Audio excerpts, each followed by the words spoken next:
Life partner అనేది మనకు ఒకరే ఉంటారు, వాళ్ళకు మనమే. మనకిద్దరు ఉంటారు, వాళ్ళకిద్దరు ఉంటారు.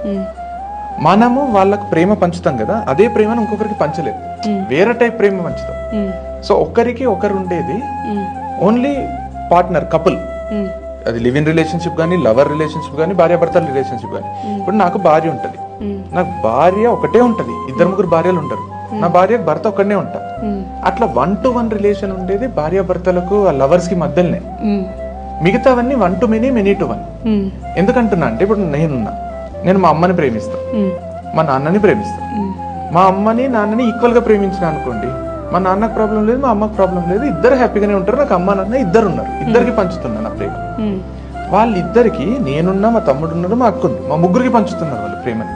ఒకవేళ వాళ్ళిద్దరికి నేను ఒకనే కొడుకునైనా, ఇద్దరు నా మీద అదే టైప్ ఆఫ్ ప్రేమ చూపిస్తున్నారు. అట్లా ఇద్దరు ఒకరి మీద చూపిస్తున్నారు, ఒకరిద్దరి మీద చూపిస్తున్నారు, ఒకరు ముగ్గురు మీద చూపిస్తున్నారు, ముగ్గురు ఇద్దరి మీద చూపిస్తున్నారు. అట్లా ఎన్నో లెక్కలు ఉంటాయి దాంట్లో. కానీ భార్య భర్తతోని ఉన్నట్టు, భర్త భార్యతో ఉన్నట్టు ఇంకొకరితో ఉండలేరు. సో అంత బ్యూటిఫుల్ రిలేషన్ అది. దాంట్లో ఎంత జెన్యూన్ ఉంటే అంత బాగుంటది. అదొక్కటే రిలేషన్ అట్లుంటది, 1-to-1. నేను నా భార్యకు చూపించినట్టే ప్రేమ ఇంకొకరికి చూపిస్తే నా భార్య చచ్చిపోతుంది.